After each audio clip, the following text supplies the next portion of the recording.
Wali Kota Mykolaiv, Alexander Senkevich, melaporkan telah terjadi ledakan kuat. Kota pelabuhan selatan itu terguncang di hari-hari yang masif dengan penembakan.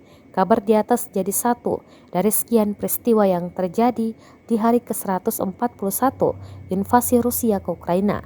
Tak ayal lagi, perang sudah memasuki titik yang tak lagi dalam jangkauan nalar, dilansir Al Jazeera. Berikut rangkuman dari sejumlah situasi pentingnya. Pasukan Rusia bersama dengan pasukan dari Republik Rakyat Luhansk yang didukung Rusia telah memasuki batas kota Siversk di Ukraina Timur, kata seorang pejabat LPR kepada kantor berita milik negara TASS. Militer Ukraina menyatakan Rusia belum melakukan serangan baru di garis depan, termasuk Siversk.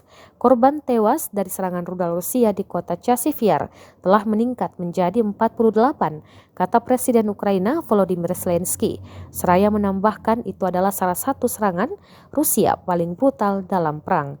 Media Rusia telah melaporkan bahwa pasukan Ukraina kembali meluncurkan serangan rudal ke kota Novakhovka di wilayah Kherson Selatan yang diduduki Rusia.